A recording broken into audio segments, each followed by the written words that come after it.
Hey, ladies, welcome to The Power of the Ask, the podcast where we ditch the waiting and embrace the asking for what we truly deserve. Welcome to The Power of the Ask. Welcome to the Power of the Ask podcast, which helps you get what you need financially and personally. We are so glad you're here today. My name is Lisa Zeiderman. I'm managing partner at Miller Zeiderman, and I am one of the co-hosts with my dear friend, Precious Williams. Hey, Queen Lisa. As you heard, Queen Lisa, my name is Precious Williams. I'm known as the Killer Pitch Master and the proud founder and CEO of the Perfect Pitch Group. Welcome back, welcome back, welcome back. This week, we're excited to introduce you to Cary Carbonaro. Now, with our guests, we love to give you a little taste, a little appetizer before they introduce themselves. Cary Carbonaro is an award-winning certified financial planner with over 25 years of experience. She is the Managing Wealth Advisor and Women in Wealth Ambassador at Ashton Thomas, where she leads a multi-million-dollar, let me say it again for the people in the back, a multi-million-dollar financial planning practice focused on empowering women. Cary is the best-selling author of The Money Queen's Guide and Women in Wealth, a playbook to empower clients and unlock their fortune, which offers actionable strategies for better serving women in financial services. It was a #1 new release in wealth management and #1 in business finance and economics. A respected industry voice, she's been named as Investopedia's top 100 financial advisors list 6 times. Let me say it again, 6 times. And is the first female member of the 2024 NASDAQ Advisor Council. She's been a CFP board ambassador for over a decade. Through speaking, media appearances, and advocacy, Cary champions financial literacy and female empowerment. Cary, we're so happy to have you here with us today. Tell us one thing that people wouldn't know about you by reading your bio. People don't know that I was born and raised in Brooklyn and that my great-grandfather had a speakeasy in Brooklyn during Prohibition. Love that. All right. There's a mystery there. So, Cary, you have had such an incredible journey in financial services. When you look back, was there a single ask or bold move that you made early in your career that you felt was scary at the time, but ended up to be that transformative move for growth? So, yes, of course, everybody has one of those, right? So I would say I was probably 30 years old at the time. I actually talk about this in both of my books. And I was in New York City. I was working for a large mutual fund firm, and I was making $500,000 a year at age 30, which was crazy money back in the day. And, probably inflation adjusted 750,000 today. So I quit that job, left New York City, and relocated to Orlando, Florida. And I know, really crazy. Sounds like I'm a absolute crazy person. It was a time in my life where it was around 9/11 time. So the world was kind of crazy, and I was living downtown in Manhattan. I was in the middle of what was happening. It was a very scary time. I felt like I was being called elsewhere, and I just felt like it was not a great time, that moment in time, to be in New York City, right at that moment in time for me. So I unfortunately was married to Mr. Wrong, and his family was from Orlando, Florida. So that's how I wound up I used to say in the middle of nowhere, but it's not the middle of nowhere because it kind of grew around me. But so from that time, it was, as you know, very difficult time. We were in a recession after 9/11. And so I decided, let me dust my CFP off the shelf and let me start taking clients one-on-one. Well, first, actually, I tried to get a job, and I was overqualified for everything. And first I halved my salary, then I quartered my salary. And then I said, forget it. It's not worth getting out of bed for. And then I said, I'm just going to start my own practice from scratch. And that's what I did. It's fabulous. When I tell you, I love when we have queen guests like you who make a decision, such a decisive decision that may seem to other people like not the right decision, but It's the decision that you need to make at that point in time. And then everything starts from there.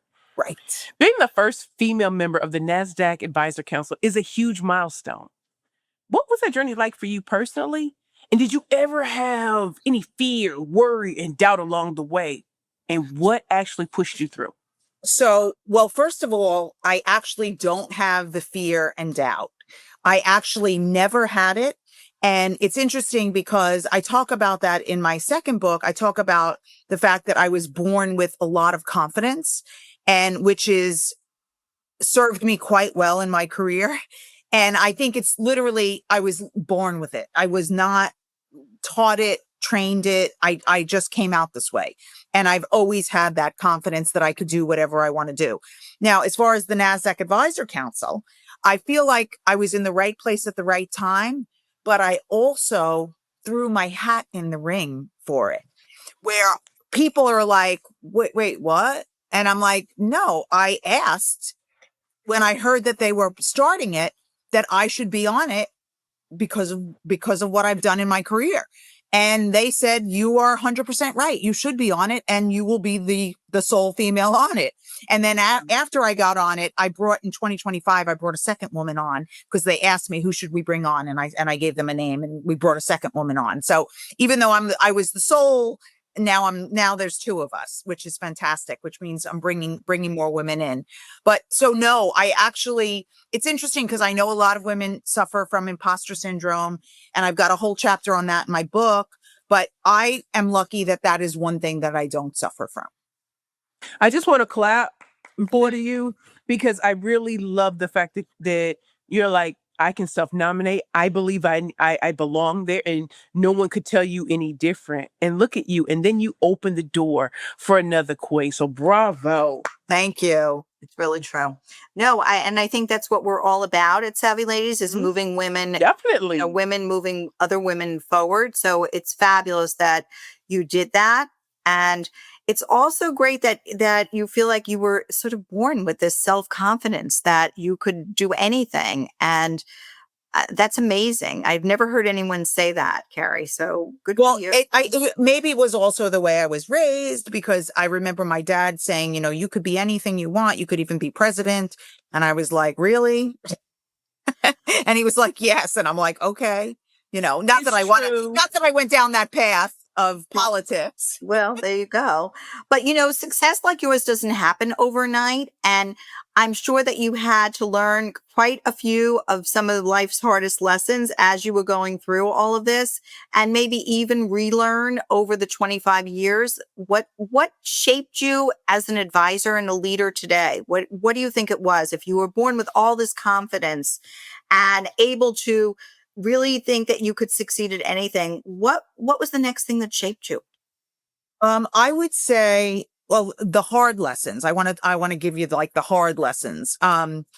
In my profession, being a woman is very difficult. It's harder to be a woman than it is to be a man in my profession for a lot of reasons: implicit bias, unconscious bias, the culture, the way we're raised. There's a lot of reasons. And so it is much more difficult than I ever thought it would be to be in this profession and to succeed in this profession and to be a rainmaker in this profession. So I feel like the one thing and the hard lesson is resilience, that you have to be resilient. Otherwise you're not going to make it in this business. And that I was tested over and over and over again because of the experiences that I've had. So the resiliency is one of them. The other one, I feel like a hard lesson, is that culture matters as much as compensation. And, you have to be with the right firm, with the right culture. If it doesn't feel right, you're right. Like, trust your gut. Women know, we know when it's not right.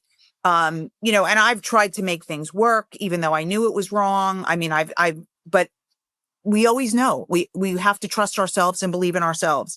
Reinvention is constant. You have to constantly reinvent yourself. I always look at, Madonna, who to me was like a role model growing up, Generation X, and, her constant reinvention of herself. And I'm like, I want to be like her when I grow up. And she was the master of it. So I think those are hard lessons. You have to build your own platform. That's another lesson in our world. And as a woman, you can't rely on a company to do it for you or somebody else to do it for you, because you have to do it for yourself. There's no one else that's going to be able to do it for you as well as you can. So those are just a couple of hard lessons that shaped me. Ladies, are you ready to take control of your future? Do you dream of financial stability, freedom, and a life that truly deserves you? For over 20 years, Savvy Ladies has empowered women from all walks of life to make smart financial choices, achieve our goals, and build a brighter future. We built Savvy Ladies as a community of women supporting women. We offer free financial educational programs, a trusted helpline, and guidance and advice from America's top financial professionals. You can access the financial helpline at savvyladies.org or where you get your apps under Savvy Ladies. Savvy Ladies equips you with the knowledge, confidence, and support you need to thrive. So don't wait. Join Savvy Ladies today and start building your financial confidence and well-being now.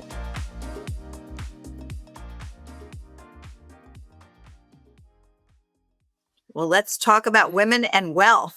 Come on. Favorite topic. So your book, Women and Wealth, Cary, is a playbook and a manifesto of sorts. Yes. It was very personal to you, as I understand it. And I'm wondering, what was the reason that you decided to write it, and what challenged you to reflect essentially on your own journey with money and identity? Sure. Well, first, it's interesting. The 2 times in my life when I wrote books was when I came out of horrible situations. So I'm hoping my 3rd book, I don't have to go through any more horrible situations. However, that's been my trend so far. So my first book I wrote after I got out of my 4.5-year, $1 million cost divorce from Mr. Wrong. And I wrote my first book after that because I just wanted to get all the information and share that, if this could happen to me, it could happen to anyone. I said, I have to share what happened to me with the world. And by the way, I need to change this industry to make it female friendly. And I'm going to write this book for the men in the industry. So both times I tried to make lemonade out of lemons, and I hope I did. And so that's the first of why. The second thing is, the stories of why it's personal. So the chapter 1 is my story, and I tell about my horrible divorce, and it's really deep and personal. But I think it's important to the story of being a woman in this industry, what you have to go through and how strong you have to be.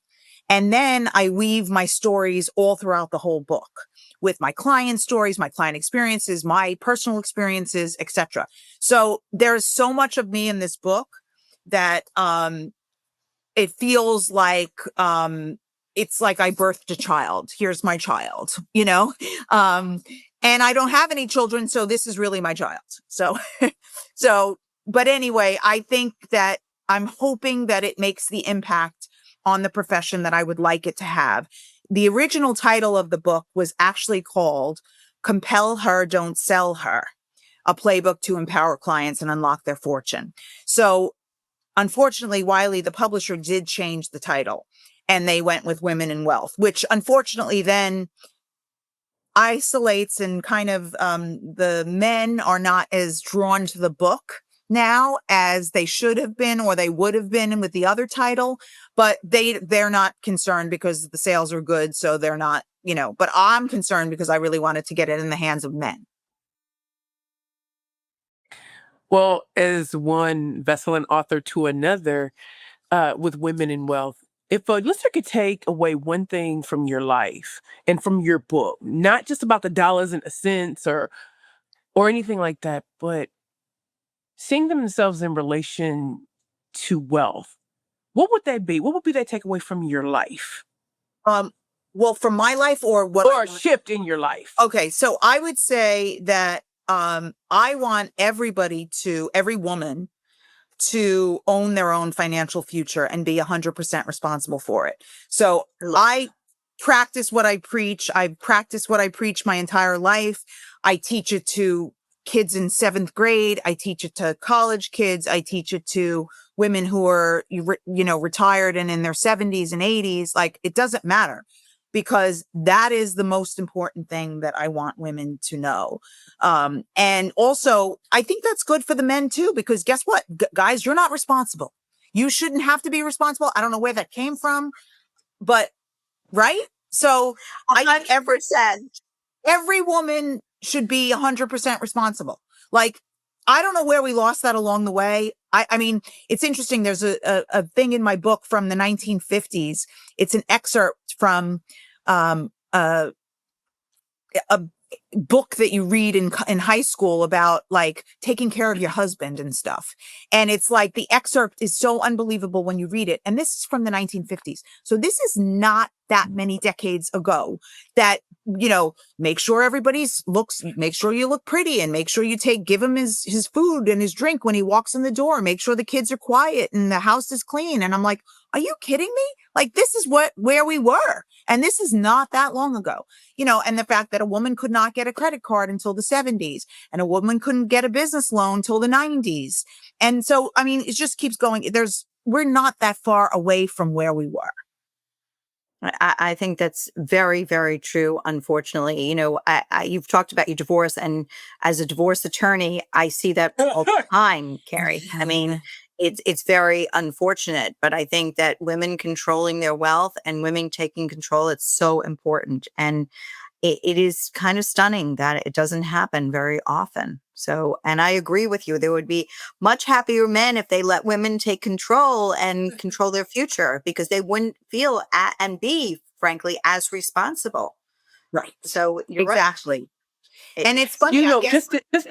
Go ahead, Precious. No, I was going to say, I didn't grow up thinking that. I didn't grow up thinking that a man was going to take care of me. See, neither did I. I never was told that. I could look around our neighborhood and realize, no, I'm going to have to be responsible for myself. And as heartbreaking as that may sound to other people, like, no, you should have been told this and that. The reality of the situation is, I saw a lot of women taking care of kids and taking care of themselves and just doing it. And for me, I wanted to be able to afford my own lifestyle, because I did not want to get trapped into something else that I saw. And there are people who always told, oh, this should be this way. I hear what you're saying it should be. That's not what I actually saw. So I wanted to be independent and say, I'm going to take care of myself, because there is no guarantee he will come. Something tragic could happen.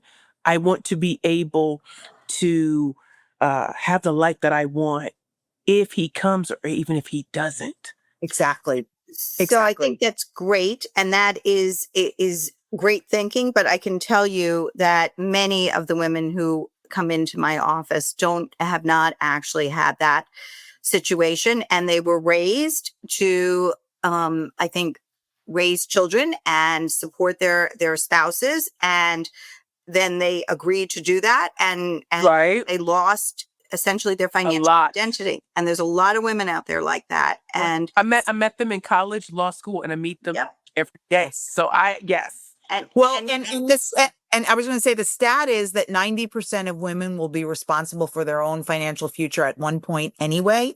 So they're either going to be divorced, widowed, or single, or whatever. So you might as well learn it now. And because who wants to be, when they come to me, when the clients come to me, they're always in a crisis. I always say, the clients who come to me, it's always raining. It's always a divorce, a death, a disability, a job loss. It's always something horrible. I never get a woman client coming to me when the sun is shining. And you know what? Men come to me when the sun is shining. So something's wrong. So is this going to be your legacy, Cary, or is there another that you are looking to put forth? What is going to be your legacy? Is it going to be in financial services? Is it going to be in the lives of women that you have touched and perhaps influenced along the way or mentored? What's your legacy going to be? So I hope my legacy is that I changed the financial service profession for women to make it more female friendly. And I changed the way women are viewed, the way women are treated, the way the respect that women deserve, and that, men actually take the book, the playbook, and do the 750 things I have in here to make it more female friendly. So, I mean, like, it's so funny because I get people all the time, I don't know where to start. I'm like, read my book and then tell me if you don't have a place to start, because there's literally maybe 1,000 things in there to do. And the funny thing is, honestly, most of the women in my profession obviously are already doing almost everything. I mean, they'll definitely learn some information from my book, but they know a lot of it and they're doing a lot of it. It is really for, like, it's not even, I'm never saying, I'm not anti-man. I'm never saying, somebody said, Cary doesn't say men bad. I never say that. What I say is, you guys don't know what you don't know. It's a blind spot. I am highlighting it for you on a silver platter and telling you exactly what to do to make it so that the women feel seen and heard and empowered. So if I do that, that will be my legacy. And I am not done writing books or educating. I love it. Can I see that? Can I see the book again? Sure. Pink on. Okay. Green. I'm with it. Okay. So, Cary, here's the question. Yes. That we ask, the final question we ask all of our guests. Why is the power of the ask so crucial to women, especially financially? Oh, that's an easy one. Because women don't ask. Most women wait. They wait to be noticed. They wait to be rewarded. They wait to be invited. But with money, silence costs you. So you need to ask for the raise. You need to, pay a fair price. Otherwise, you'll be overpaying. You need to make sure that your dollars are compounding. You need to ask for whatever you deserve that you are worthy of, because nobody else is going to do it for you. It's how we're going to close the wealth gap for women, is by asking and being assertive. And guess what? It's not pushy. It's powerful. Love that. So.